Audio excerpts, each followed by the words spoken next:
Bien, nous allons reprendre pour respecter le timing. J'espère que vous m'entendez bien. Donc, je suis le docteur Cognard et on m'a demandé de modérer cette session sur une thématique qui m'intéresse particulièrement, la sexualité des sujets âgés. Enfin, je dirais la sexualité en général m'intéresse et en lien avec les patients. Donc, je vais d'abord vous présenter nos invités, sans oublier bien sûr de remercier le CR3PA, le CHU d'Amiens, les ARS d'avoir permis cette session. Donc, il y a d'abord Madame Gouriot, qui est philosophe, qui est coordinatrice de la réflexion éthique de Normandie, qui nous fait l'honneur de venir. Il y a donc Madame Quadi, qui est infirmière à l'unité mobile de psychiatrie du sujet âgé de Caen et qui travaille avec moi. Mesdames Delattre et Madame Liagre, qui sont les représentants de l'association de la vie active et qui donc sont à l'origine en partie d'une des capsules vidéo que vous allez voir. Et bien sûr, je ne présente pas Madame Deveau et Monsieur Caudron, qui sont coordinateurs pour le CR3PA et qui vont nous parler d'une étude. Voilà, nous avons souhaité des regards croisés sur la sexualité et j'espère que nous allons pouvoir faire cela. Je laisse la parole à Michael et à Lucie. Merci. Donc nous allons débuter avec le PowerPoint, si vous voulez bien l'afficher. Alors, oui, voilà. Donc, sexualité et troubles du comportement de l'allure sexuelle en EHPAD, c'est une étude que nous avons menée au niveau du CR3PA, mais c'est surtout un besoin qui était exprimé par les différents territoires. Et d'ailleurs, il y avait une étude préalable qui avait été travaillée par les filières de l'Oise et qui ont partagé avec nous le résultat de leurs travaux. Donc, on les remercie aussi au passage. Donc, au niveau du résumé, donc, vous voyez, cette présentation va se faire en 4 phases. Donc, les 3 premières phases ont été déjà réalisées. Donc, l'étude a été menée. Les constats des difficultés, on les a bien ressentis dans les entretiens, dans les questionnaires et les retours de terrain. Et la proposition d'action a été présentée à l'ARS. Par contre, ce qui reste à faire, c'est le « et après ». Maintenant, il y a des copiles qui ont été mis en place sur les 2 régions et qui vont être menés par les 2 coordonnateurs du CR3PA et des groupes de travail qui ont été constitués au sein de nos régions. Alors, comment s'est menée cette étude? C'est une sollicitation de l'ARS qui a été faite au niveau des Hauts-de-France pour travailler sur le sujet, mais qui a nécessité de recruter une stagiaire, parce que vous avez l'ensemble des forces vives du CR3PA ici, c'est-à-dire 2 coordonnateurs à temps plein et des 0,2, 0,1 équivalents temps plein coordonnateurs médicaux. Donc, à nous seuls, on ne pouvait pas mener cette étude, donc il était important pour nous d'associer une stagiaire. Donc, on a pensé à Ilis, qui fait un master sur le management sectoriel. Et on a sollicité donc Madame Soda Diop qui a fait ce travail pour nous. Bien sûr, on l'a coordonné avec elle. Tu étais d'ailleurs sa directrice de mémoire. Alors, d'où vient la genèse du projet? Donc, ça vient des remontées de terrain que vous faites au niveau des professionnels des EHPAD, mais aussi, comme l'a dit M. Chevalet, des familles. Donc, beaucoup de déclarations d'événements indésirables qui étaient faites au niveau des Hauts-de-France. Mais ce n'était pas que sur les Hauts-de-France. On a pu constater aussi sur la région de Normandie que ces problématiques étaient les mêmes, sauf que l'approche était un peu différente. C'est-à-dire qu'au niveau des Hauts-de-France, ils ont attendu d'avoir l'étude pour avoir des chiffres pour montrer que c'était une vraie problématique, qu'au niveau de la région de Normandie, vous avez tout de suite mis en place des formations, des sensibilisations auxquelles ont participé plus de 570 professionnels. Donc, quand la thématique est arrivée au niveau du CR3PA par l'ARS Hauts-de-France, nous, on s'est dit avec Lucille, on ne va pas le mener chacun de notre côté, on va faire ce sujet traité de manière interrégionale, puisque les problématiques sont les mêmes. Les ARS ont donné leur feu vert, du coup, nous nous sommes lancés sur ce projet. Alors, l'étude part toujours d'une question de départ, comme toute recherche, comme tout mémoire. Et la question de départ ici, c'était comment accompagner les professionnels de santé pour améliorer leur réponse face aux problématiques liées aux troubles du comportement des l'allure sexuelle en EHPAD. Comme vous pouvez le constater, initialement, on était surtout sur des troubles du comportement des l'allure sexuelle. On s'est rendu compte avec l'étude que c'était un peu plus large que ça, comme l'a dit M. Chevalet aussi dans son préambule. Donc la méthodologie, c'était plutôt une méthodologie qualitative, c'est-à-dire que le recueil de données était assez mixte. On avait souhaité faire des entretiens individuels avec des professionnels des EHPAD ou des focus group qui rassemblaient des équipes complètes auxquelles on participait 16 professionnels, nous permettant de construire un questionnaire qui allait être diffusé à plus large échelle. Donc ceux qui travaillent en EHPAD, peut-être avez-vous répondu à ce questionnaire, mais il y a quand même eu 125 EHPAD qui ont participé avec plus de 250 professionnels qui ont pu apporter leurs réponses par rapport à cette situation. Ce qui nous a permis en juin de présenter aux deux ARS un plan d'action construit et qui remonte vraiment des besoins du terrain. Alors voilà, comme je le disais tout à l'heure, au début on était parti uniquement sur les troubles du comportement des leaders sexuels. On s'est rendu compte que c'était bien plus large que ça et qu'il fallait s'intéresser à 3 sujets. Donc la sexualité en EHPAD, une sexualité épanouie, comme l'a dit M. Chevalet, c'est ce qu'on avait mis également dans l'étude. Les troubles du comportement d'allure sexuelle, voilà, parce que c'est un trouble du comportement parmi les troubles du comportement existants. Mais aussi, il fallait aussi s'intéresser aux agressions, parce qu'il y a aussi malheureusement des agressions qui arrivent en EHPAD. Et ce qui est important pour les acteurs de terrain, c'était de ne pas dissocier, de ne pas traiter une seule de ces trois sujets, mais de les traiter ensemble.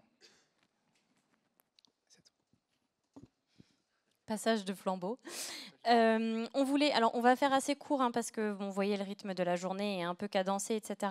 On vous enverra des données un petit peu plus complètes. Après, pour ceux que ça intéresse, on les mettra à disposition sur le site internet. Mais ça nous paraissait important de vous dire quand même globalement ce qui était ressorti de cette étude.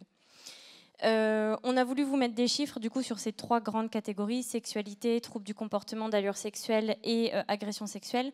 Donc on vous a mis les chiffres qui ressortaient et qui nous ont le plus peut-être marqué ou qui nous paraissaient vraiment très intéressants dans les questionnaires.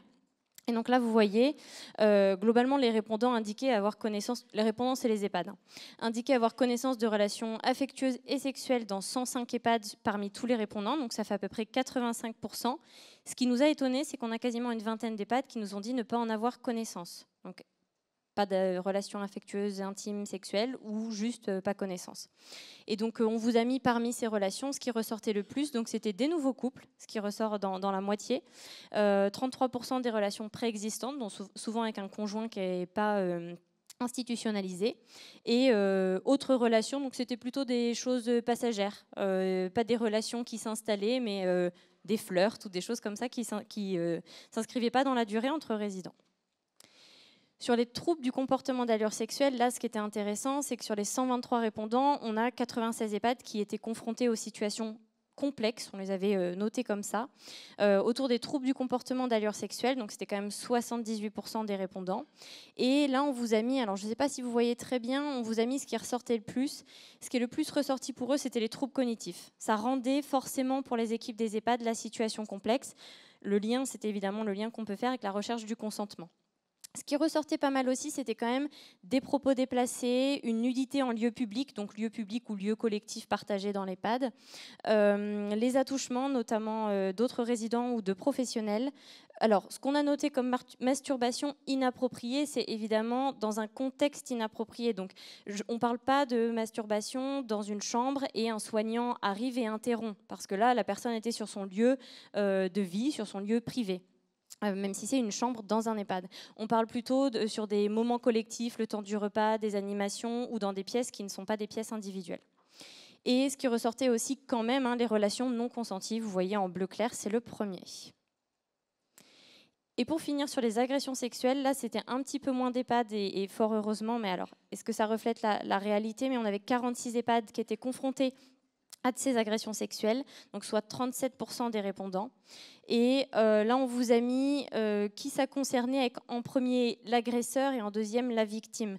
Donc ça concerne principalement des situations entre résidents. C'est ce qui apparaît en bleu foncé à 65%. Mais on a quand même 27% des EHPAD qui nous disaient que ces agressions sexuelles concernaient un professionnel comme victime. Et ce qu'on avait aussi, c'était l'entourage qui était confronté, mais soit en tant qu'agresseur, soit en tant que victime. Et donc c'est là que je vais être un petit peu plus restrictive dans ce que je vais vous présenter par rapport à toutes les données qu'on a pu, que Soda a pu trouver et a pu recueillir. Elle les a classées dans ces grandes catégories. Donc en fait, nous, ce qui nous a servi à analyser cette étude, ces questionnaires, ces focus group, ces entretiens, ce sont ces grandes catégories. Donc la sexualité globalement, la vérification du consentement, qui était un élément qui est énormément ressorti, les causes des situations complexes et les conséquences, les solutions pour résoudre ces situations complexes, comment on permet une sexualité épanouie en EHPAD et ça c'était la fin qui nous a surtout permis à construire le plan d'action, les besoins des professionnels. Pour aller un petit peu plus dans le détail quand même, ce qu'on peut dire sur la sexualité, c'est que ce qui ressortait, c'était à la fois, c'était une dichotomie entre la sexualité sereine et les situations complexes. Sur la vérification du consentement, alors là, à chaque fois, les équipes ont dissocié l'appréciation médicale de l'appréciation paramédicale des équipes au quotidien. Mais ce qui était beaucoup ressorti sur la vérification du consentement, c'était la difficulté pour les EHPAD en fait, de devoir aller le rechercher constamment. Et quand je dis constamment, c'est d'une heure sur l'autre de s'assurer que ce consentement est toujours présent pour des gens, alors évidemment pas pour tous les résidents, mais pour les résidents qui avaient des capacités cognitives qui étaient vraiment très diminuées. Et ce qui était aussi ressorti, c'est que cette appréciation, elle est d'autant plus difficile à aller rechercher que ce n'est pas une échelle, ce n'est pas un questionnaire, ce n'est pas un entretien. Il y a beaucoup de choses qui passent aussi par l'observation, par le non-verbal. Et donc ça, c'est des choses vraiment qui deviennent subjectives et qui sont à l'appréciation de chaque soignant. D'où la difficulté et tous ces propos qu'on a eus sur la vérification du consentement. Sur les causes des situations complexes, alors, côté résident, côté professionnel, c'était ce qui ressortait, hein, les deux publics qui pouvaient être touchés et ça rendait la situation complexe pour qui? Sur les conséquences, évidemment, là, les professionnels ont distingué un petit peu qui ça pouvait, quelles conséquences en fonction des acteurs impliqués. Donc évidemment pour la victime, notamment quand on était sur une relation sexuelle non consentie, pour le potentiel agresseur. Potentiel, pourquoi? Parce que quand les EHPAD n'ont pas une certitude à 100% qu'il y a une agression sexuelle, c'est pour ça qu'on a mis le potentiel. Pour les professionnels, mais aussi pour l'institution à plus large échelle, puisque au-delà des professionnels sur le quotidien, c'est aussi le lien avec la justice, le lien avec les autorités de tutelle, le lien avec les familles qui va être impacté et qui va devoir se réfléchir à l'échelle institutionnelle. Et du coup, sur les solutions, là, ce que les professionnels ont évoqué, c'était qu'en fait, il y a deux types de solutions. Il y a les solutions qui vont mettre en place soit entre eux, soit à l'échelle individuelle. Par exemple, vous avez un usager, un résident qui a les mains baladeuses pendant des périodes de soins, etc., pendant la toilette. Et donc souvent, ce qui se fait, ce n'est pas des choses qui sont discutées, qui sont formalisées, mais des équipes qui vont se mettre à y aller en binôme, en fonction de leur capacité sur le jour J, qui vont plutôt dire « là, je veux bien que ça soit toi qui y aille », ou alors quand il y a une nouvelle collègue intérimaire, une petite jeune qui vient d'arriver, de ne pas la laisser y aller toute seule quand elle a peut-être un petit peu moins d'expérience. Voilà. Donc c'était ça les solutions personnelles. Et les solutions institutionnelles, là, on est plutôt sur ce que concrètement les EHPAD ont mis en place et ont formalisé, soit dans des protocoles, dans des livrets d'accueil, dans des projets personnalisés, etc. Et pour finir, la dernière thématique, il reste deux thématiques, mais pour la thématique sexualité épanouie, là c'était quelques solutions qui ont été proposées par les EHPAD, mais on voit bien que c'est quelque chose qui concrètement n'est pas encore dans les pratiques courantes, c'est-à-dire que c'est en fonction de la dynamique d'équipe, en fonction de la dynamique de direction managériale du centre hospitalier ou du porteur de l'EHPAD, de l'association ou de l'entreprise qui porte l'EHPAD. Et malheureusement, les solutions du coup sont plutôt proposées EHPAD par EHPAD et il n'y a pas des choses qui sont ressorties systématiquement. Et sur les besoins des professionnels, et c'est pour ça que là je peux dire, enfin dernière catégorie, je ne vais pas rentrer dans le détail, je vais laisser Mickaël commencer à vous en parler. Il y avait 4 choses qui ressortaient. Le besoin de formation, le besoin plutôt de sensibilisation, et là c'était une sensibilisation autour des attitudes, des comportements, des ressentis. Un point sur les outils, des EHPAD qui nous ont énormément sollicité pour avoir des outils, et sur les ressources, soit en interne, soit en externe. Ce que vous a présenté Lucille, ça se répartit en 4 axes, avec 2 axes qui sont intimement liés. C'est l'axe formation et l'axe sensibilisation. On verra peu dans le détail ce que ça donne après. Le troisième axe, c'est l'axe outils, qui est très important pour les professionnels des EHPAD et aussi pour les directions des structures qui, des fois, ne savent pas trop comment construire ou intégrer ça sur leur règlement intérieur. Et la troisième partie était sur le renforcement de l'organisation interne des EHPAD en mettant en place notamment des référents sexualité. Mais tous ces axes vont être liés, c'est-à-dire que quand on va mettre en place des référents sexualité, il faut qu'ils soient formés. Et pour qu'ils soient formés, il faut qu'il y ait des outils de formation. Donc voilà, ces 4 axes vont être travaillés séparément, mais in fine, ça sera un grand plan d'action qui sera traité au niveau régional. Ça n'empêche pas à nous deux de travailler ensemble pour proposer des outils communs, mais qu'on proposera chacun de notre côté aux professionnels. Donc l'axe formation, c'est ce premier axe. Alors, comment on différencie formation de sensibilisation? C'est parce que la formation est proposée par un organisme qui est souvent certifié aux porteurs d'expertise. Ce que l'on ne peut pas faire, par exemple, au niveau du CERTROPEA, étant donné que nous ne sommes pas certifiés Calliope, les formations que nous disposons, on les appelle plutôt sensibilisation. Et c'est avec un public qui est assez ciblé. Donc voilà, vous avez tout le listing. Je ne vais pas détailler le listing des formations qui sont prévues au niveau du CERTROPEA, mais par contre, on pourra s'appuyer sur des organismes comme l'URSSAF, les CRIAVS, qui seront d'une grande aide pour pouvoir mettre en place ces formations. Après, sensibilisation. Donc la sensibilisation, c'est sur un public plus large. La chance qu'on a, c'est qu'on peut s'appuyer sur l'expérience qui a été faite au niveau de la Normandie, avec des formations qui avaient été faites au niveau départemental pour les professionnels des EHPAD. Voilà, c'est l'idée de rassembler les professionnels, de plutôt partir souvent sur des vignettes ou des cas cliniques qui permettent un petit peu de se questionner sur la façon d'appréhender les situations. Alors en 3, doter les EHPAD d'outils, de ressources. Bon, ça c'est très important aussi. Comme on l'a dit tout à l'heure, hein, c'est sur les projets de vie, sur les règlements intérieurs, c'est comment l'intégrer, mettre en place des affiches qui permettent d'informer aussi les résidents, les familles, mettre en place des solutions qui permettent de sécuriser les espaces intimes avec peut-être des petits affichages qui existent. Alors tout ça, pour toutes ces parties, on a déjà des solutions qui ont été travaillées par certaines EHPAD, mais comme l'a dit Lucille, qui n'ont pas été généralisées. L'avantage du CERTROPEA, c'est comme on a une visée régionale ou interrégionale, on peut recentrer tout ce qui a été créé au niveau des territoires et les proposer au niveau régional. Et enfin, renforcer l'organisation interne des EHPAD. Donc, c'est notamment en mettant en place ces fameux référents sexualité hein, qui seront informés. Encore une fois, l'idée, ce n'est pas d'imposer les choses. On va proposer et derrière, charge à chaque EHPAD de pouvoir reprendre la situation s'il le souhaite. Mais c'est aussi de renforcer la communication interne, parce qu'on s'est rendu compte avec cette étude que ce n'était pas simple. Dans une même EHPAD, il y avait des façons d'appréhender les choses qui étaient assez différentes. Et du coup, l'idée de mettre en place un référent permet aussi de pouvoir échanger, de pouvoir avoir une ligne directrice qui est quand même un peu la même. Et donc là, nous, ce qu'on vous a présenté, c'est une étude qui a été faite du coup par notre stagiaire. Avec l'idée, nous, c'était de récupérer un maximum de données pour compléter ce que les ARS reçoivent dans leurs événements indésirables et signalements. Et donc pour s'assurer qu'on proposait un plan d'action qui était à la fois réalisable, mais qui collait aussi aux besoins concrets en EHPAD. Alors on parle beaucoup des EHPAD parce que c'est la demande qu'on a eue des ARS. Évidemment, il y a tout un tas d'outils qu'on est en train de réfléchir aussi pour l'ensemble des acteurs. Et on n'oublie pas notamment les acteurs du domicile. Je pense aux services d'aide à domicile qui sont confrontés, notamment les professionnels, à toutes ces questions de troubles du comportement d'allure sexuelle, voire d'agression sexuelle pour les professionnels, et vers qui on sait qu'il va aussi falloir aller pour les sensibiliser, les former, les accompagner, les outiller.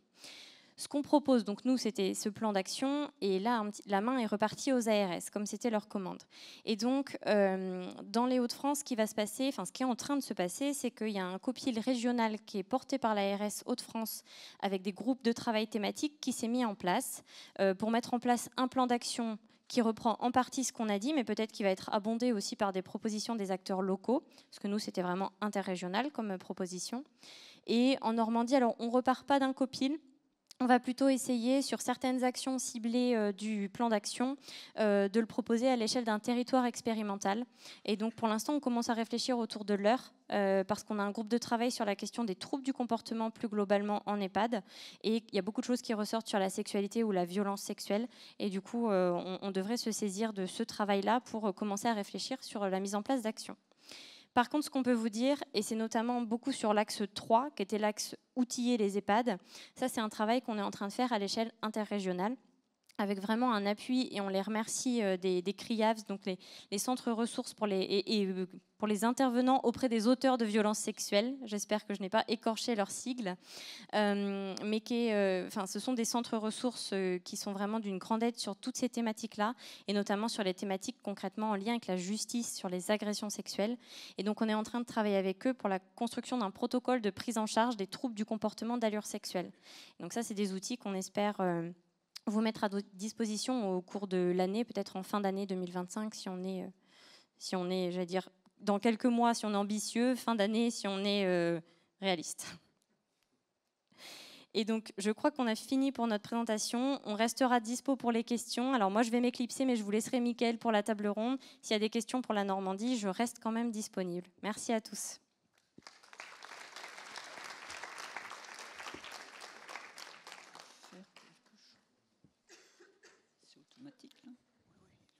Bien, maintenant, on va passer aux vidéos capsules, donc celle du CER3PA et qui a donc été faite avec l'équipe de l'UMSA, dont Madame Quadic, et celle de l'association Vie Active, auquel ont participé Madame Delattre et Madame Liac. Donc, on vous laisse regarder et écouter.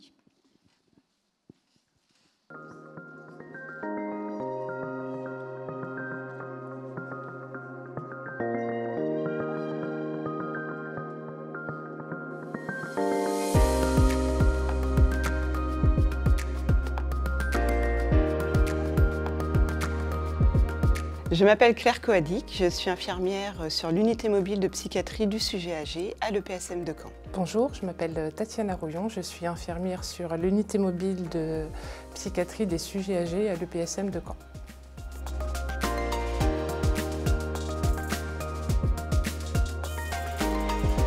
Pour définir la sexualité, nous pouvons nous baser sur la définition donnée par l'OMS, qui dit que la santé sexuelle est un état de bien-être physique, émotionnel, mental et social en matière de sexualité. Ce n'est pas seulement l'absence de maladie, de dysfonctionnement ou d'infirmité.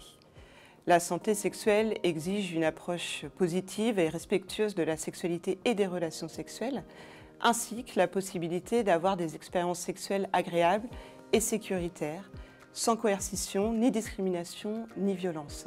Pour atteindre et maintenir une bonne santé sexuelle, les droits humains et les droits sexuels de toute personne doivent être respectés, protégés et réalisés. En effet, la sexualité est un pan de l'identité individuelle, sociale et relève de l'intimité.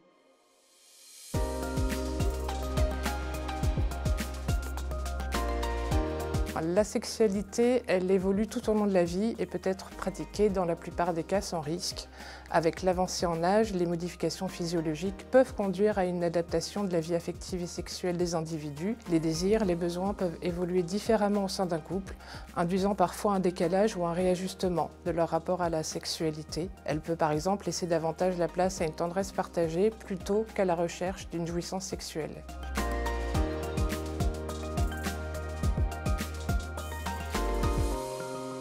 Certaines pathologies peuvent inhiber la sexualité en diminuant en particulier la libido.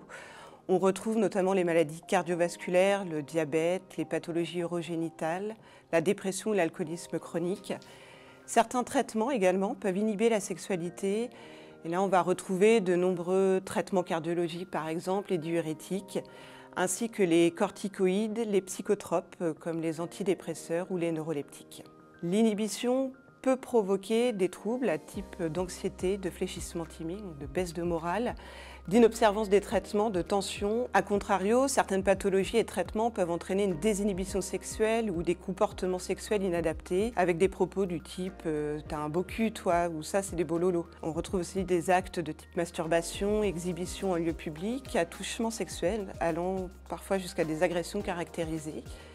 Concernant les pathologies, nous retiendrons principalement les atteintes cérébrales vasculaires, neurodégénératives, voire tumorales, impliquant un ou les lobes frontaux, ainsi que les épisodes maniaques. Concernant les traitements, nous pouvons notamment citer les antiparkinsoniens et les corticoïdes. Tous ces facteurs sont à questionner et à prendre en considération dans la compréhension des comportements afin de pouvoir ajuster l'accompagnement et la prise en soin. Il est important d'informer le sujet âgé et leur entourage, avec l'accord de la personne bien sûr, de leur pathologie, de leur traitement et des retentissements potentiels sur leur santé sexuelle.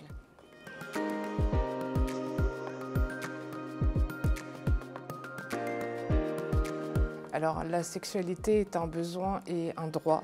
Le fait d'être sous tutelle, d'avoir des troubles neurocognitifs ou de vivre en institution n'autorise pas à interdire la pratique de la sexualité entre partenaires consentants. 2 points essentiels sont à aborder, en particulier en EHPAD où la chambre est considérée comme un lieu de vie. Le premier point est de demander au sujet âgé comment il envisage sa vie affective et sexuelle, quels sont ses besoins, ses désirs, son histoire personnelle, ses choix de partenaire et de rendre possible son projet dans le respect de la loi. Le deuxième point est bien sûr de déterminer au mieux le consentement, en particulier en cas de troubles cognitifs.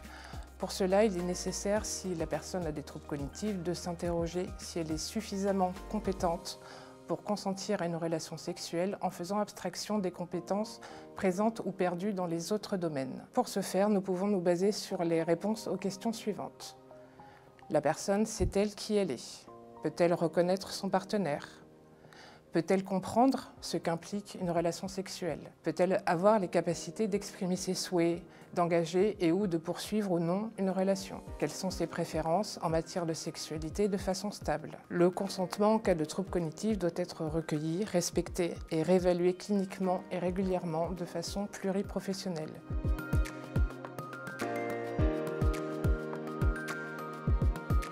La mise en place d'une politique d'établissement instituant ces questionnements permet par exemple de donner un cadre aux soignants, permet de proposer une sexualité épanouissante et sécurisante au sujet, d'accompagner l'entourage dans l'acceptation de la sexualité de leurs parents. Elle permet de protéger les victimes d'actes sexuels non consentis et d'accompagner ces victimes, mais également les auteurs ainsi que leur entourage. Il est également nécessaire de former les soignants à l'abord et à l'accompagnement de la sexualité du sujet âgé.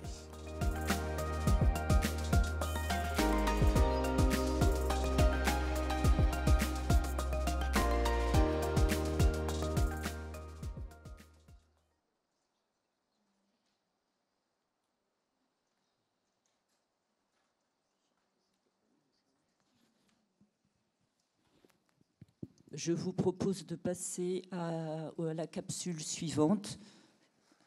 Et on laissera les équipes s'exprimer après.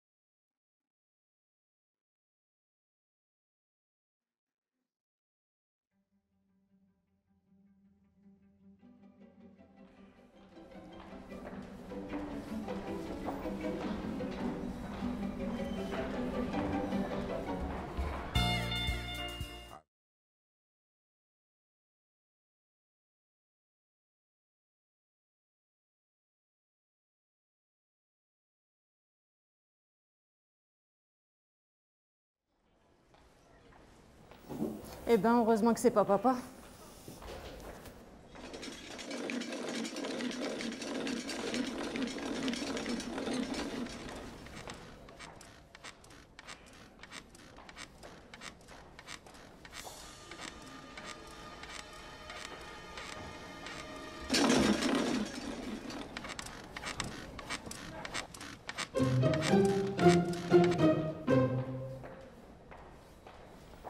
Merci d'être venu. Bah, la semaine prochaine, papa. Ouais, la semaine prochaine. Bientôt, au revoir, papa. Au revoir.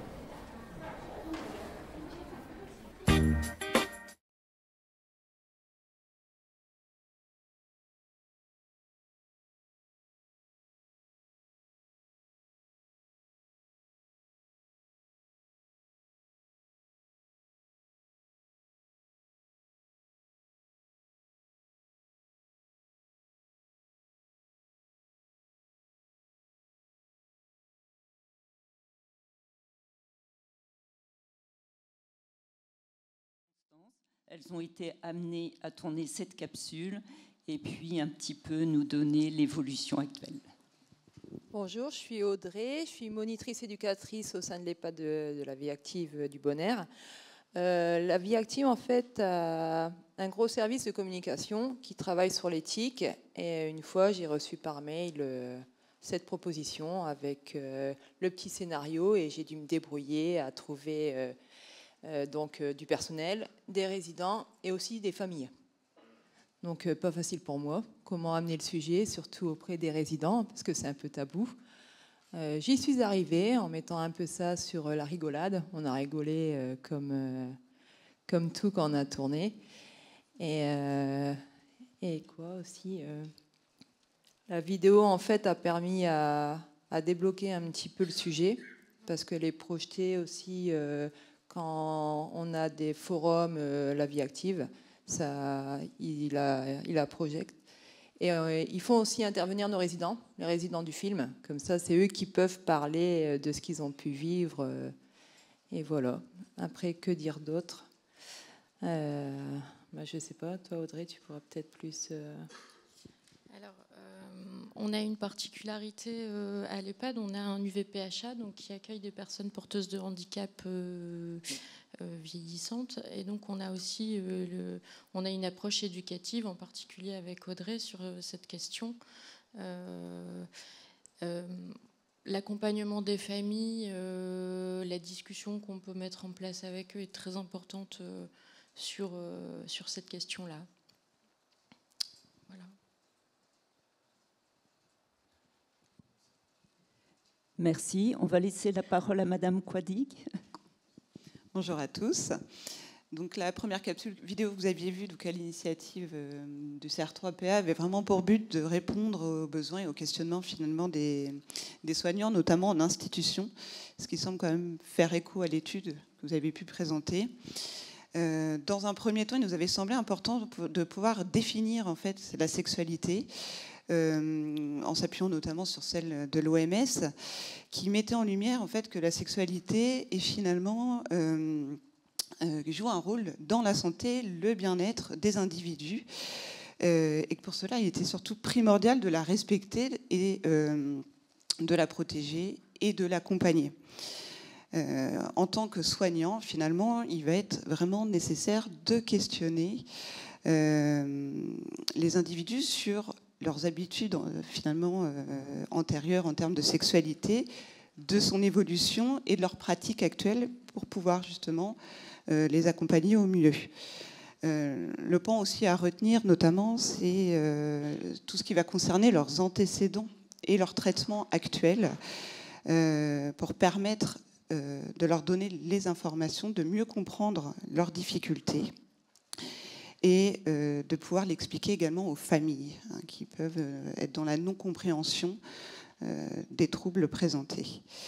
En institution, ces questionnements sont d'autant plus importants qu'ils doivent permettre aux résidents d'envisager sa vie sexuelle et affective de façon sécurisante, sans tabou, et surtout dans le respect des règles de collectivité. Donc c'est quand même un sujet qui est difficile à aborder, mais il faut briser ces tabous et pouvoir l'aborder comme on peut aborder finalement le sommeil auprès de ces patients. Dans le cas des troubles cognitifs, le consentement va être déterminant et il va être nécessaire de le réévaluer très régulièrement, donc par le biais des questions qu'on a pu vous exposer par exemple. La formation des soignants, la mise en place d'une politique d'établissement sont pour moi les piliers finalement nécessaires à la mise en place de ce cadre sécurisant à la fois pour les résidents, leurs familles, mais aussi pour les soignants qui les accompagnent. Cela va permettre également de protéger les victimes d'actes sexuels non consentis et de prendre en charge les auteurs de violences sexuelles. Merci de votre attention. Voilà, donc on a parlé de décloisonner entre neurologie, psychiatrie, et du coup on peut aussi rajouter décloisonner entre le milieu du handicap, le milieu médical, où je pense que le milieu du handicap qui a été confronté beaucoup plus tôt, ou en tout cas qui s'est posé des questions beaucoup plus tôt sur la sexualité, et notamment le droit à la sexualité peut nous apprendre et peut nous permettre peut-être de mettre des choses en place plus facilement. Je laisse la place à Madame Gouriot pour avoir un regard différent. Oui, merci beaucoup. Je me sens un peu seule dans cet univers quand même très médicalisé. Mais je vais être courageuse et je vais poser quelques petites problématiques. Je suis donc dans l'espace éthique. On est sur le terrain, comme vous d'ailleurs, très confronté à ces questions autour de la sexualité dans toutes les interventions qu'on fait, et notamment les groupes de réflexion éthique au sein des établissements et des associations sont régulièrement saisis par ce type de situation. La première chose que j'ai envie de dire, c'est que finalement, la prise en compte des droits fondamentaux et du droit fondamental à avoir une sexualité, l'évaluation de la sexualité comme étant un facteur de santé essentiel, ces deux données-là font que la prise en charge, ou plutôt la sensibilisation autour de la sexualité est inéluctable. Inéluctable. Les établissements devront aller dans ce sens. Voilà, je ne peux pas dire mieux. Donc, derrière ce constat, on a deux solutions. Soit subir professionnellement et faire subir. C'est-à-dire, finalement, dans le déni, aller à la maltraitance. Il faut être très clair aussi là-dessus. Donc, il n'y a finalement pas beaucoup de questions à se poser sur la légitimité de la réflexion sur la sexualité et la vie affective dans les établissements. Il y a la question de savoir comment on se forme, comment on l'accompagne, jusqu'où aussi on l'accompagne. Ça, c'est vraiment le premier point sur lequel... alors, j'ai une certaine confiance, même si on peut commencer à douter de la défense des droits fondamentaux dans le contexte actuel. Voilà, mais restons positifs. La première chose, enfin, ça, c'est la première chose à dire à mon sens. S'informer et former, c'est essentiel. Mais il y a quelque chose quand même qui m'étonne un petit peu, c'est qu'on a effectivement un plan de formation, on a une discussion entre professionnels, mais le deuxième point essentiel qu'il faudrait lever du point de vue éthique, c'est vraiment l'expression des désirs et des attentes des personnes âgées elles-mêmes.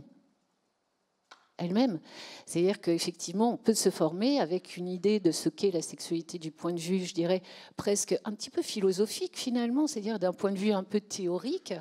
Et la véritable question à se poser, c'est finalement, qu'est-ce qu'il y a sur le terrain, quelles sont les attentes, quelles sont les expressions des désirs et comment ces expressions-là sont modelées. Modelées notamment à plusieurs titres. Si on pense à nous, sans penser véritablement, je dirais, on commence toujours comme ça en éthique, sans penser nécessairement à une personne âgée en situation de dépendance ou de déficience neurocognitive, nous-mêmes, nous avons un problème avec notre sexualité, c'est la norme. On nous renvoie au fait que pour être dans une bonne santé et être épanoui, nous avons un quota de relations sexuelles à avoir par semaine. Il y a encore des instituts qui ont publié très récemment, mais ce n'est pas une blague. Hein. Je pense que tous, quand on entend les chiffres, on ne peut pas s'empêcher de se dire « Ah non, mais pas moi ». Ou alors moi c'est beaucoup plus, ou moi c'est beaucoup moins.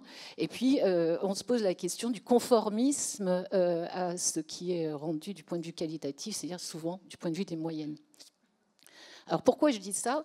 Parce qu'à partir du moment où on pense que c'est inéluctable et qu'on va vers ça, devra se poser aussi la question de la manière dont finalement l'information, dont nous amenons aussi la sexualité comme une nécessité je dirais, en termes de santé, la manière dont nous allons... Enfin, dont les institutions et les établissements, mais les institutions en particulier, vont entraver ou finalement faciliter cette expression et surtout quel rôle elles vont avoir. Puisque je rappelle, 50% de couples. Ce qui veut dire que l'institution influence, je dirais, la vie affective des résidents d'une manière ou d'une autre. On appelle ça la socialisation secondaire, c'est-à-dire qu'il y a une responsabilité dans la socialisation et le vivre ensemble des institutions elles-mêmes. Donc il faudra se poser la question également de savoir comment le discours institutionnel va influencer finalement l'expression des désirs ou le comportement des personnes qui vivent au sein de cette institution. Est-ce que je me fais bien comprendre? C'est finalement assez logique. Hein, voilà. On peut aller même plus loin en éthique, c'est-à-dire que tant qu'au niveau éducatif, on n'a pas véritablement une éducation à la sexualité dans le plus jeune âge, on peut imaginer les difficultés qu'on a dans finalement le grand âge lui-même. C'est-à-dire qu'il y a, si j'étais parfaitement sincère et si on prend le prolongé, enfin je dirais en tout cas le problème dans sa globalité, c'est un problème qui remonte à la place notamment qui est donnée en termes d'éducation à la sexualité à l'école elle-même, dès le début. Ce qui n'est pas étonnant finalement dans ce qu'on peut trouver à la fin de notre vie nous-mêmes. Une fois encore, une ouverture nécessaire et puis une ouverture qui va suivre les générations. Quand je dis que c'est une progression inéluctable, c'est parce que un jour, vous et moi, on sera en EHPAD. Et que notre génération a une attitude... Ben oui, je suis navrée. Je suis navrée, mais peut-être. Donc on a une forme de responsabilité, je dirais, décuplée, si on veut que ces EHPAD et que ces résidences soient le lieu où un jour on serait amené à vivre. Et on sait aujourd'hui qu'il y a beaucoup plus de tolérance, quid des couples homosexuels, quid des personnes transgenres, quid finalement de toutes les formes de sexualité qui sont, et de vie affective qui sont aujourd'hui de plus en plus admises. Je dis de plus en plus parce que si vous regardez vos ados, ils sont encore beaucoup plus tolérants que nous et en tout cas beaucoup plus sachants. Vive les réseaux, il y a des côtés positifs de temps en temps. Donc voilà, il y a nécessairement une réflexion à avoir sur ces deux points-là. Et puis, un autre point qui me semble important, c'est la différence qu'il y a, il va falloir m'arrêter, hein, mais je vais peut-être m'arrêter toute seule quand même, la différence qu'il y a entre ce que l'on a en droit et ce que l'on a en fait. Je veux dire par là que ce n'est pas parce que nous bénéficions de droits que véritablement nous exerçons ces droits. Et là, pour le coup, parler de compétences ou de capacités dans le domaine de la sexualité, comme en tout domaine, c'est une évidence et une nécessité. Mais je pense qu'il faut aussi introduire de plus en plus la notion de capacité, c'est-à-dire reconnaître l'environnement, reconnaître l'environnement comme justement offrant des possibles. Parce qu'on parle toujours d'autonomie et de choix, mais quand il n'y a pas le choix, il n'y a pas d'autonomie finalement. Là, on est dans le même domaine et dans un domaine important, c'est-à-dire que l'environnement va être pour beaucoup à la manière dont on peut créer des possibles pour cette vie-là et pas simplement la respecter, pas simplement informer ou faire de la prévention qui, somme toute, sont absolument nécessaires, mais se poser véritablement la question d'ouvrir les possibles pour cette vie-là. C'est-à-dire que finalement, il y a certainement une réflexion beaucoup plus générale à avoir sur la vie en collectivité au sein des établissements et pas simplement sur la mise en œuvre d'outils ou la mise en œuvre, je dirais, de mesures sur le consentement, etc., etc. Donc la notion de capacité, c'est vraiment ce qu'elle, en termes de réflexion, c'est vraiment vers quoi elle va nous emmener, c'est-à-dire offrir des possibles et réfléchir à l'environnement concret, non pas pour faciliter, mais en tout cas pour donner la possibilité d'avoir cette vie affective et ce partage. Et puis le dernier point, je m'arrêterai après, mais le dernier point pourrait me prendre quelques heures, c'est bien évidemment le consentement qui a été évoqué et qui est finalement la situation la plus complexe, ou en tout cas qui est à l'origine de quasiment, je dirais, 80% des situations complexes que l'on rencontre sur le terrain. Le consentement éclairé, comment est-ce possible dans je dirais un certain nombre de cas où il n'y a pas véritablement de capacité de discernement. Alors sur ce point, le sujet est complexe. Je pourrais vous renvoyer au travail de Patrick Kircher, qui est le directeur de l'espace éthique du Grand Est, qui a écrit un très bel article et qui a fait un très beau travail sur ce point, sur le travail aussi de Cyril Asif-Thomas, autre directeur d'un autre espace de réflexion éthique, celui de Bretagne, pour comprendre qu'on n'en a pas fini avec la question du consentement. Mais on peut aussi chercher à élargir ce consentement, notamment en parlant d'assentiment. L'assentiment, c'est le fait de ne pas refuser. Voilà, on s'est posé la question notamment pour la vaccination pendant la période Covid. Obtenir un oui éclairé, c'était dans beaucoup de situations très compliquées. Puis j'ai envie de vous dire que même pour nous, c'était compliqué de dire oui d'une manière éclairée sur ce point. Par contre, l'assentiment, c'est peut-être une piste, c'est-à-dire finalement quelqu'un qui accepte et qui en tout cas ne montre pas de signe de refus. L'assentiment n'est pas présent dans le Code de la santé publique, mais on le retrouve notamment dans la réflexion du Comité consultatif national d'éthique. On le retrouve également, cet assentiment, dès la déclaration d'Helsinki, justement parce que c'est une façon d'élargir la recherche du consentement et de ne pas se baser simplement sur ce qu'on appellerait un consentement éclairé, c'est-à-dire informé, verbalisé, et au bout du compte, un consentement qui juridiquement serait valable, mais qui pratiquement est dans la relation qu'on a avec les résidents est souvent très compliqué à obtenir de cette manière-là. Voilà. J'espère que je n'ai pas été trop longue. Je vais juste conclure sur un point, finalement quelque chose qu'on pourrait discuter aussi longtemps. On dit, puisque Grégoire Moutel, qui est mon directeur, fait partie de l'UMJ, j'aurais rappelé que quand on commence à se poser la question de savoir s'il faut faire un signalement, Grégoire Moutel a l'habitude de dire, si vous vous posez la question, c'est que vous avez la réponse. Voilà, ça c'est pour ce qui concerne l'agression dont on parlait. Je rappelle également que quand vous avez un doute, précisément les UMJ, c'est-à-dire les unités médico-judiciaires, ont aujourd'hui des permanences. Et souvent, on peut appeler, je suis très pragmatique, mais on peut appeler pour discuter d'une situation bien avant de la signaler, pour savoir justement ce qu'il faut faire et si on est dans une situation qui mériterait ce signalement. Voilà, ça c'était le petit point info, juste pour finir. Merci.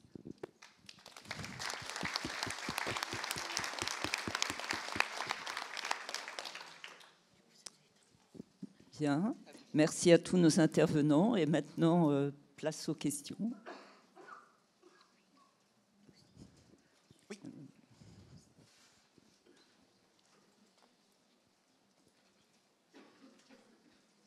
Merci. Lucie évoquait tout à l'heure le fait que vous alliez ouvrir ces formations au domicile. Donc nous, on a beaucoup d'attentes aussi à ce niveau-là. Et je me questionnais en parallèle pour les aidants. C'est pas simple au sein d'un couple, cette nouvelle dynamique aussi, notamment quand il y a aussi des désinhibitions. Et on peut aussi parler de consentement auprès d'un couple. Voilà, donc est-ce qu'il va y avoir aussi des actions pour les aidants? C'est pas toujours simple pour eux d'en parler directement en consultation. Est-ce qu'il y a des réflexions aussi à ce niveau-là?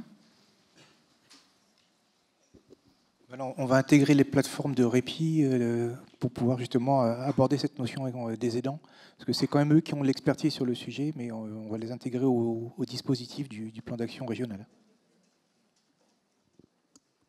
Je ne sais pas si ça répond à votre question.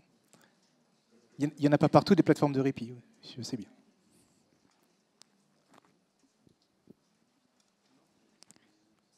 Est-ce qu'il y a d'autres questions? Oui.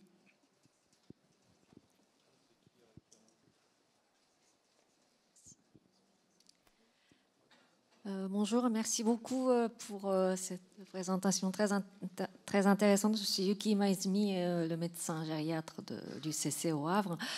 Je souhaiterais savoir, surtout nous avons souvent les cas, non seulement en UCC, mais dans les autres services de notre établissement, des cas qu'on a du mal à trouver. En fait, on réfléchit tous ensemble, mais en fait, c'est très dur. Est-ce qu'il ne s'agirait pas d'un abus de faiblesse ou est-ce que c'est consenti? Du coup, donc en fait, surtout, si vous aviez déjà des points que vous aviez peut-être fait ou une réflexion, des outils qui aideraient à cette réflexion, surtout sur est-ce que c'est à des cas qui n'ont pas des atteintes cognitives égales ou pas? Est-ce que vous pouvez nous aider un peu sur ce point-là, s'il vous plaît? Alors là, je vais peut-être laisser les médecins référents du CR3PA prendre la main, parce que c'est des outils qu'on est en train de développer. C'est en cours de réflexion.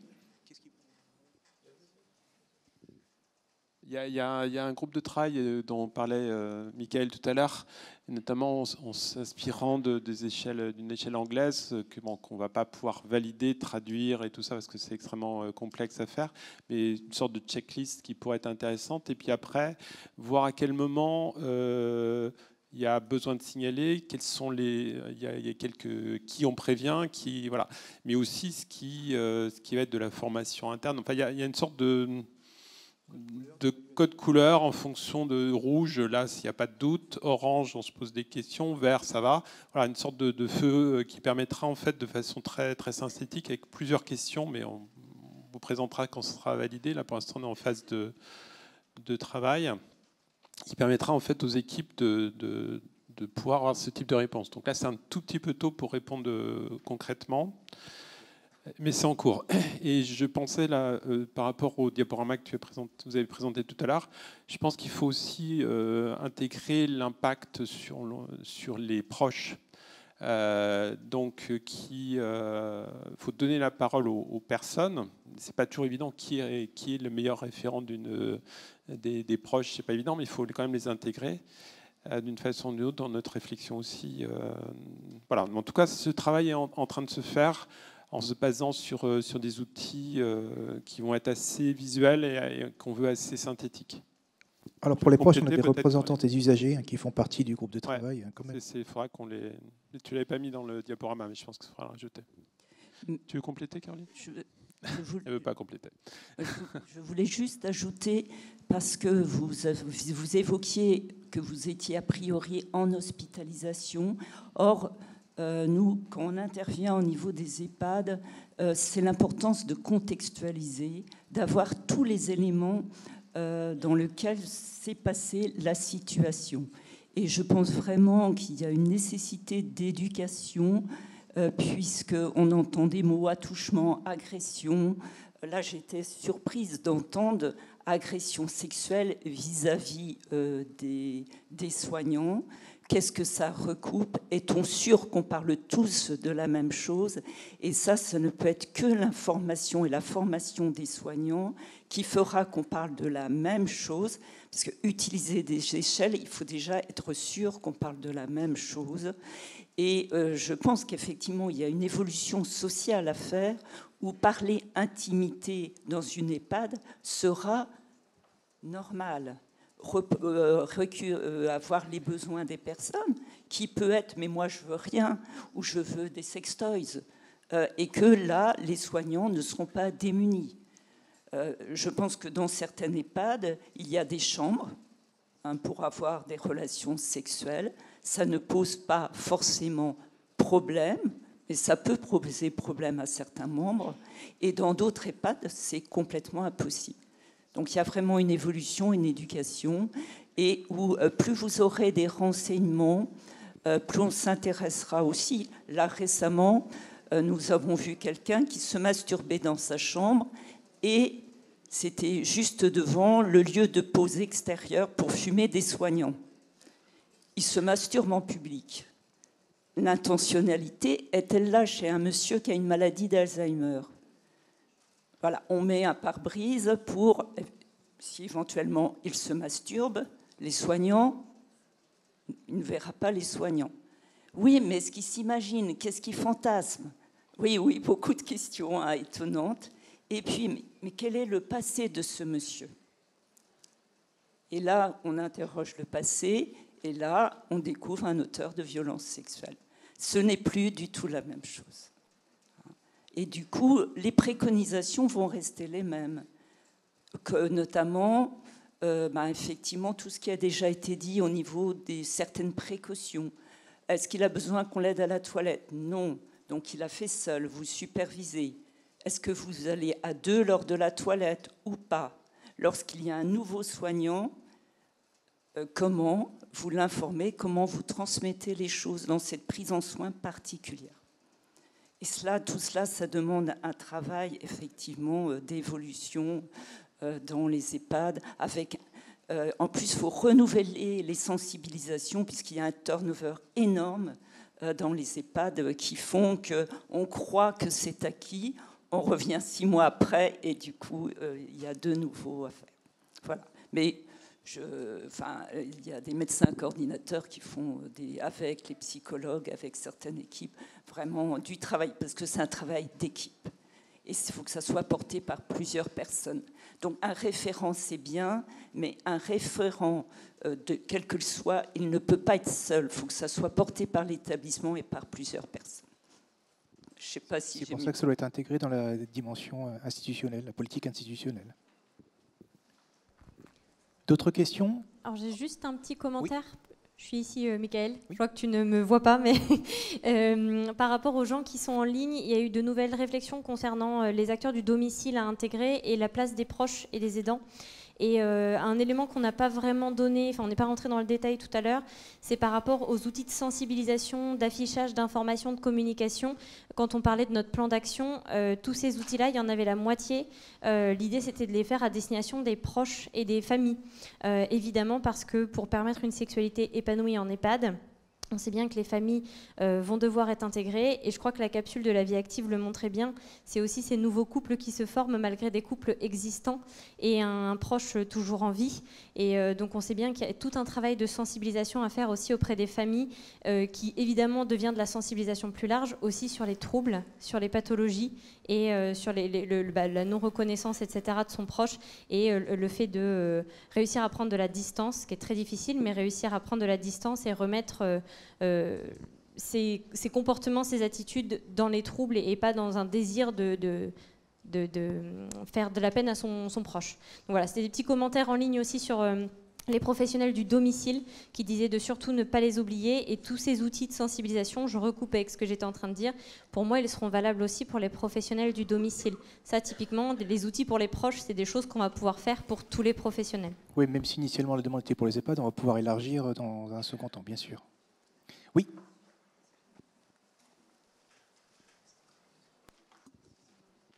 Moi, j'avais 2 petites questions. Une pour les acteurs, autrices des capsules vidéo.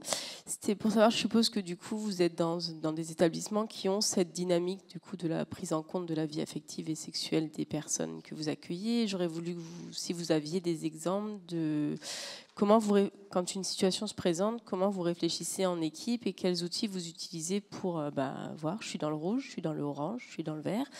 Voir un peu comment ça se passe. Et l'autre question, c'était plutôt pour le CR3PA. J'aurais voulu savoir dans votre enquête si vous aviez des exemples d'outils que des EHPAD avaient mis en place pour favoriser la réalisation pour ceux qui le souhaitaient d'avoir une vie affective et sexuelle, mais des exemples concrets et pratiques. Alors déjà, pour ce qui est du quotidien, en fait, on va déjà partir du principe que la vie sexuelle, ça fait partie de la vie. Voilà, et on a un lieu de vie. Donc, pour ce qui est du repérage, on en parle en équipe, on va rencontrer les personnes, voir un petit peu ce qu'elles mettent derrière ce qu'elles vivent. Les représentations ne sont pas forcément les mêmes.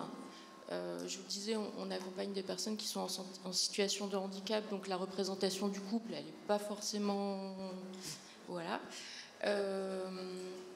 Et puis ensuite, alors, on a des outils plan personnalisé d'accompagnement qui nous permettent d'en discuter avec les proches, avec les familles. Et puis Audrey met en place aussi des groupes de parole, alors pas forcément dans les situations à chaud, mais on a des groupes de parole dans lesquels on va pouvoir aborder un petit peu ces questions. Est-ce que tu voulais compléter ? Alors parfois on a des situations où effectivement les familles d'emblée s'opposent. Voilà. Alors on se pose bien la question de savoir de quelle façon on a la possibilité de s'opposer. C'est même le plus gros problème qu'on a, nous, au sein de l'établissement. Je pense que c'est l'un des plus gros problèmes qu'on a au sein de l'établissement, en fait. Faire comprendre aux familles que c'est un besoin Ils sont tous les deux consentants, tant qu'il y a l'intimité qui est respectée, tout ça, et c'est ce qu'Audrey disait, c'est pas relation sexuelle pour eux, forcément. C'est ne serait-ce que des amourettes, mais pour les personnes avec un handicap intellectuel, les familles sont très, très, très présentes, et pour eux, c'est inenvisageable. C'est même, il faut tout faire pour les séparer. Mais, et nous, on ne va pas dans ce sens-là. On essaye d'expliquer, et on arrive tout le temps à mener la chose pour les résidents.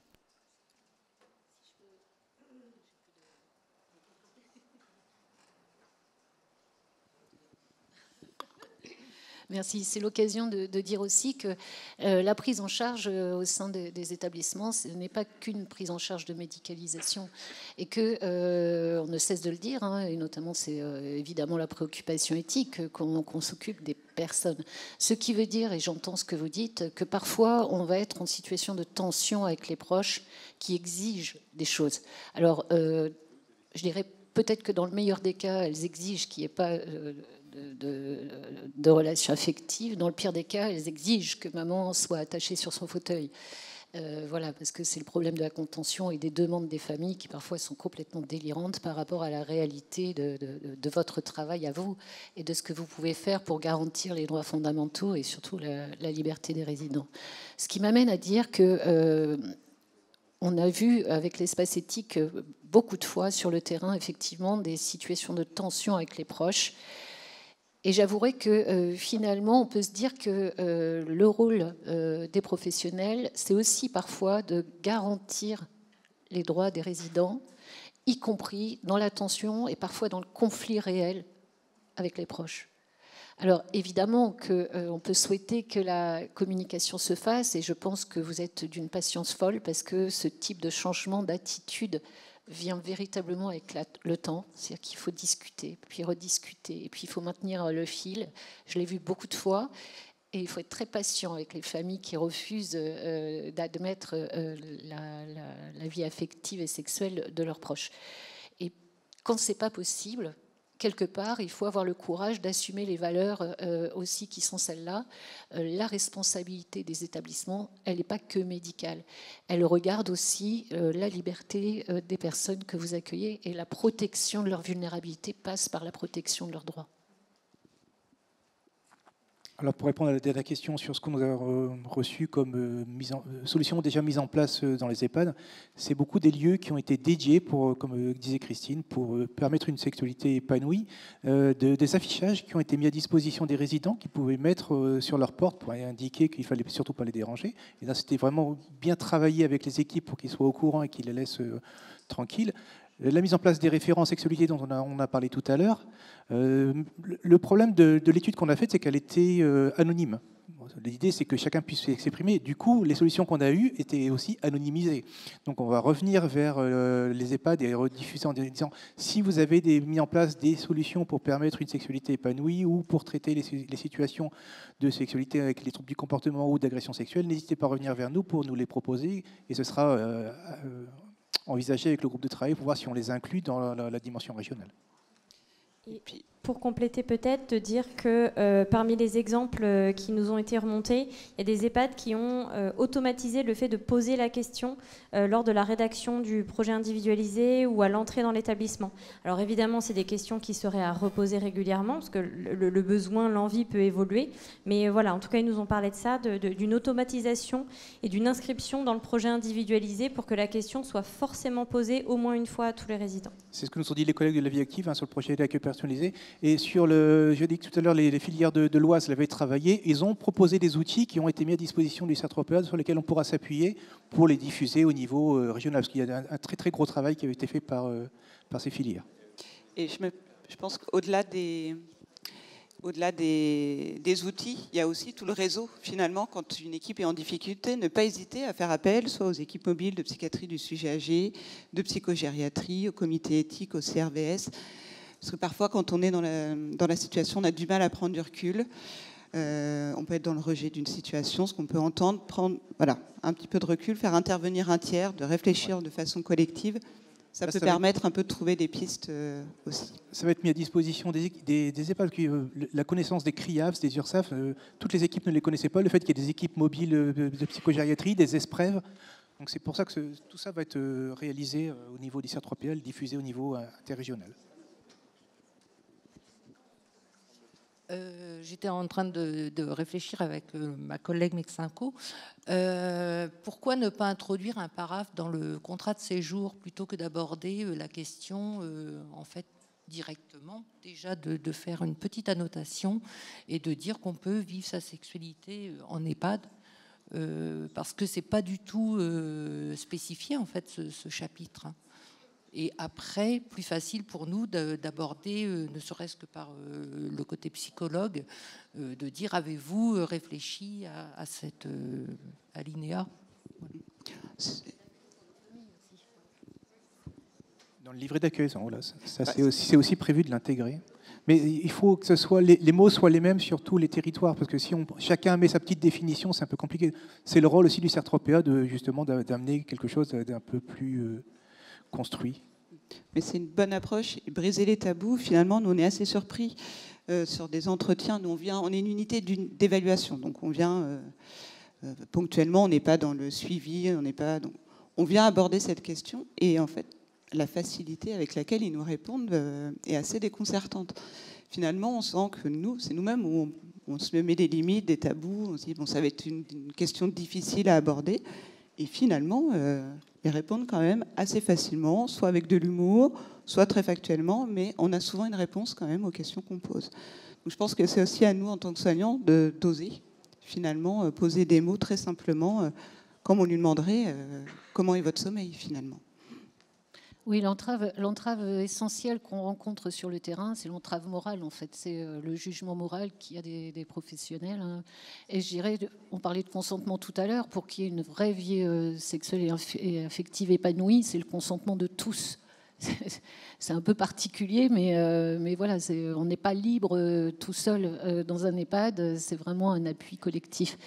Et je dirais que là où ça avance, c'est lorsque, alors je fais pas de prosélytisme sur l'éthique, mais l'éthique a cette particularité d'enseigner et de former les professionnels à faire une distinction entre leurs valeurs morales et leur posture éthique dans leur exercice professionnel. Et c'est précisément souvent de ça qu'il s'agit, c'est-à-dire de faire comprendre qu'on ne travaille pas avec ses propres valeurs morales, qu'on va appliquer dans les situations professionnelles, et que la personne dont on s'occupe, dont on a la charge, doit toujours rester au centre et prendre en compte ses propres valeurs à elle. Et c'est pour ça que j'ai tendance à dire aussi que l'éthique a véritablement, et le travail des espaces éthiques sur les régions, ont vraiment un rôle à jouer pour arriver à faire comprendre ça dans les établissements, et pour que ce type de questions, mais ce n'est pas la seule, il y en aura d'autres, hein. Je parlais de la contention tout à l'heure, pour que ce type de questions puisse justement se poser, et puis que la résolution et le portage collectif puissent se faire dans de meilleures conditions. On a le droit encore à une dernière question. Oui. On pourra en parler pendant des heures, mais... Moi, je voulais savoir s'il y avait des sanctions pénales par rapport aux personnes qui commettaient des agressions sexuelles sur sur des personnes non consentantes. Est-ce qu'il y a un âge ou pas Alors, à ma connaissance, il n'y a pas d'âge. Voilà. Alors après, se posera la question toujours des troubles cognitifs, mais s'il y a eu agression sexuelle caractérisée qui relève de la justice, donc il y a effectivement, en EHPAD, signalement à l'ARS, mais aussi effectivement porter plainte. Hein. Je dirais porter plainte puisque du coup, les soignants d'EHPAD constatent, observent des choses, mais ne sont pas des juges, ne sont pas des enquêteurs. Et du coup, il y a eu un phénomène qui relève effectivement de la justice. Et du coup, il y a un dépôt de plainte. Donc, en général, soit la personne, c'est une plainte contre la personne et elle est représentée par un tuteur. Donc voilà, ça reviendra au tuteur. Après, c'est... la personne qui est victime de l'agression qui doit porter plainte ou son représentant. Voilà. Après, la sanction, ce n'est pas nous. Hein, nous sommes... voilà. Mais c'est important, s'il y a plainte à avoir, il faut le faire. Hein, puisque, bon, si on n'a pas de troubles cognitifs, c'est pas parce qu'on a 90 ans qu'on ne relève pas de la loi comme tout à chacun. Et si on a des troubles cognitifs, c'est parfois difficile de savoir ce qu'entend de la loi. C'est-à-dire, on peut garder encore la perception longtemps que d'être convoqué ou d'être vu par les gendarmes ou la police, c'est significatif d'un acte délictuel. Hein. Mais voilà, nous n'avons pas à sanctionner. Nous avons éventuellement, en tant qu'établissement, à mettre des mesures de protection, si on peut. Mais voilà, mais c'est parfois difficile, hein, de justement, là aussi, la position de soignant et ce qui ne relève pas du soignant. Je ne sais pas si j'ai répondu.